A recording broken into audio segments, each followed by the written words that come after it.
Assalamualaikum warahmatullahi wabarakatuh. Hari ini kita akan melanjutkan materi kita tentang katabolisme, yaitu salah satu contohnya adalah respirasi secara aerob. Nah, kemarin sudah kita jelaskan respirasi secara aerob ada 3 tahapnya, melalui glikolisis, kemudian siklus Krebs, dan sistem transport elektron.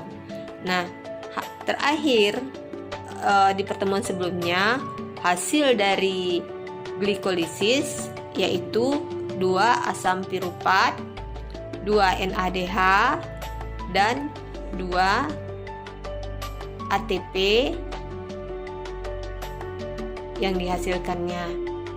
Nah, untuk masuk ke siklus Krebs, 2 asam piruvat yang berjumlah 3 atom C itu harus disederhanakan lagi menjadi 2 asetil-CoA.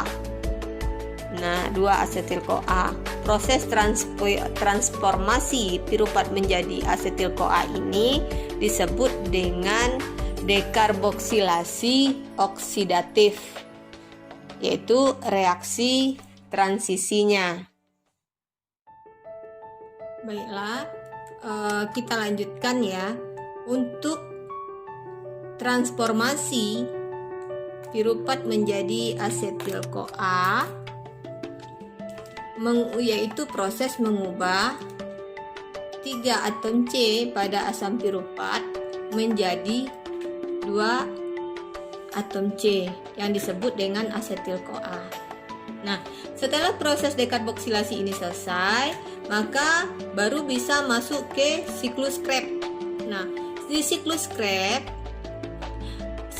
ini terjadi di dalam matriks mitokondria. Ini menggunakan asetil-CoA yang kita peroleh tadi. Jadi kalau di proses glikolisis kita memiliki 2 asam piruvat, berarti asetil-CoA-nya 2, siklus Krebs-nya juga 2.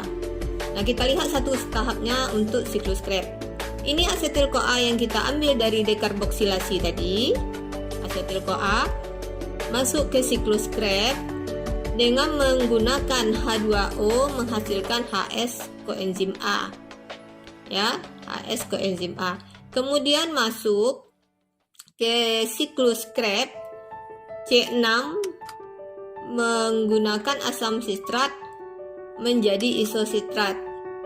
Pada saat setelah menjadi isositrat, dia menghasilkan NADH dengan mengubah NAD+ dengan mengekstrakkan CO2.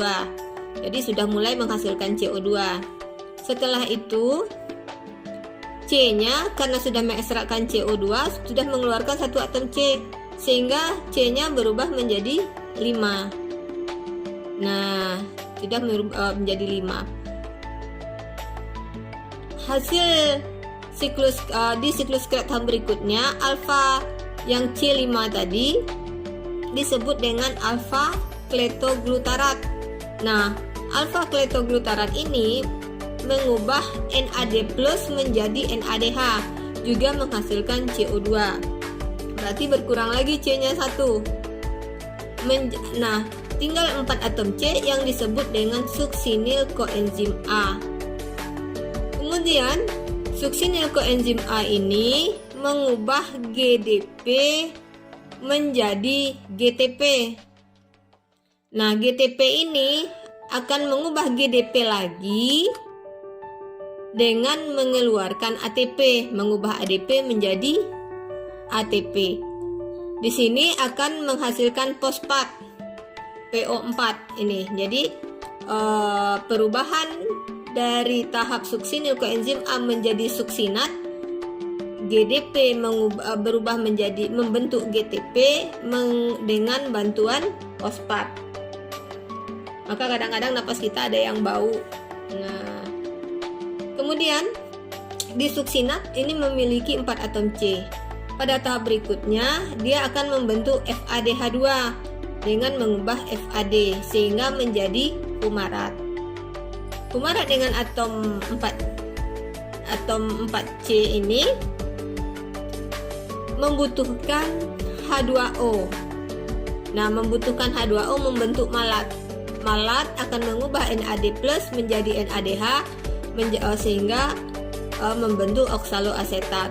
Nah, oksaloasetat ini membutuhkan asetil-CoA lagi untuk membentuk sitrat. Nah, begitulah seterusnya. Ini untuk 1 kali siklus Krebs.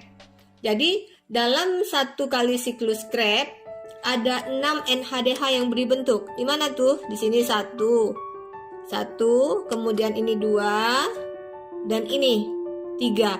Ini untuk 1 siklus Krebs. Karena kita memiliki 2 asam piruvat, berarti 3 dikali 2, maka memperoleh 6 NADH. Kemudian apalagi yang dihasilkan oleh siklus Krebs? Yaitu FADH2. Nah, ini dia 1 FADH2 dari perubahan suksinat menjadi fumarat. Setelah itu menghasilkan 2 ATP. Di mana dia menghasilkan 2 ATP? Yang di sini 1 ATP. Jadi 1 siklus 1 asetil-CoA 1 ATP-nya. Karena kita menghasilkan 2 asetil-CoA berarti 1 dikali 2, maka 2 ATP. Setelah itu 4 CO2. CO2 ada 2 kali kita hasilkan tadi. Di sini 1 kali CO2. Kemudian di sini 1 kali. Berarti ada 2 kali dalam 1 siklus Krebs, 2 kali CO2. Karena 2 asetil-CoA maka 2-nya dikali CO2-nya dikali 2 berarti 4. Jadi kesimpulannya, pada siklus yang pertama untuk memasuki siklus Krebs, hasil glikolisis yang berupa asam piruvat diubah dulu menjadi asetil-CoA. Nah, 1 asetil-CoA menghasilkan 2 karbon dioksida. Setelah itu 1 ATP, 1 FADH2, dan 2 NADH. Karena kita memiliki 2 buah siklus Krebs, berarti hasilnya dikali 2, sehingga hasil totalnya adalah 6 NADH, 2 FADH2, 2 ATP, dan 4 CO2. Baiklah, demikian untuk pertemuan kali ini. Jika ada pertanyaan, kita lanjutkan ke WA. Assalamualaikum warahmatullahi wabarakatuh.